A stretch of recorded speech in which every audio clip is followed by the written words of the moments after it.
मो प्रिय माने कौन भलरे अछंदी कौन आज दिन आपणक पई खुशीर दिन अटे। सकाळु सकाळु उठी ईश्वरक निकटवर्ती हेबा उचित।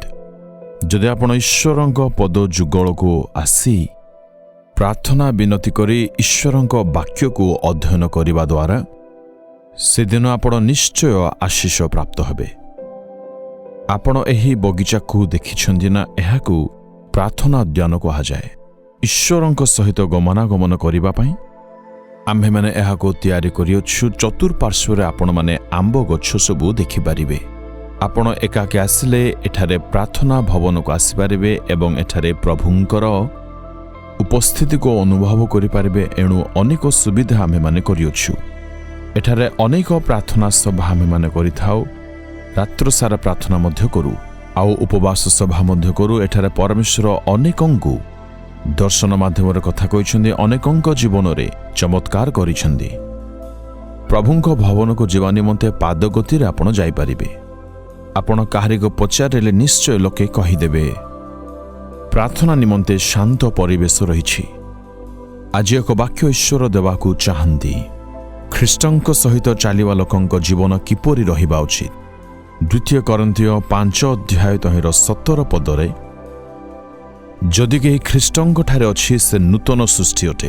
पुरातन विषय सबु लोप पाइछि, देख समस्त नूतन होइछि।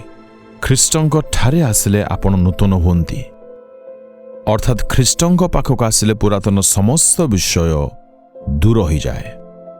एही अनुभूति को आम्हे माने कहिथाओ ख्रीष्टंकर अद्भुत कार्य अटे। मु गोटे भाई को जाने, से बहुत मद्यपान करती एवं समस्त निशारे शक्त अटंती। तांको निमंते माँ बापा सांग साथी समस्ते व्यस्त अटंती। दिने से निजे निजको ख्रीष्टंक पाई संपूर्ण अर्पण करिदेले। तांको जीवन संपूर्ण बदली गला। से ख्रीष्टंक पाई अर्पण कले एवं कहिले, प्रभु तुमे मते बदलाई दियो। से दिन ठारू तांको जीवन बदली गला। ख्रीष्टंक को ग्रहण करिबा परे से भाई जनक मद्यपान एवं समस्त निशाद्रव्य त्याग कले। तांको जीवन संपूर्ण बदली गला। से प्रार्थना करिबा को लागिले, किंतु तांको माँ तांको कहूथिले, ए कथा मो कदापि विश्वास करि पारु नाही। बारंबार से एपरे ही कुहे एवं नाटक करी आम ठारू बहुत थर टंका नहीं जाई थाए। एहा जानिछि मु। निज माँ तांको विश्वास करि पारु नाही।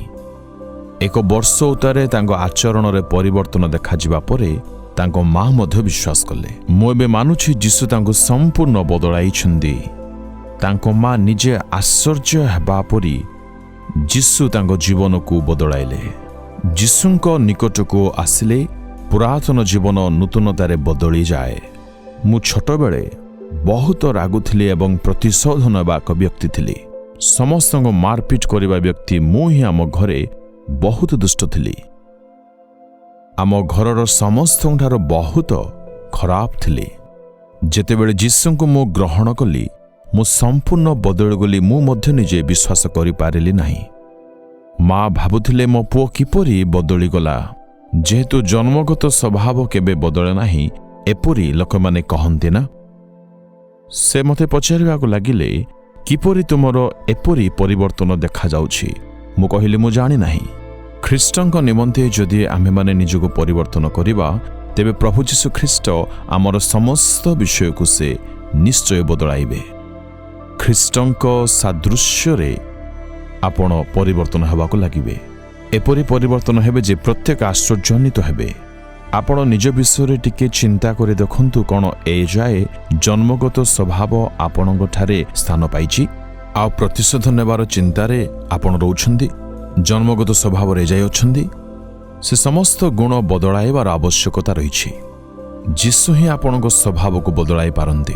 निज निजको जीसुंक ठारे अर्पण कले आपणको पुरातन समस्त विषय को से निश्चय बदलाई देबे। कोन जीवन रे पर अनुभव पाइछन्ती? मु समर्पण कली, तापरे मोर परिवर्तन हला। मो अत्यधिक आनंदित हली।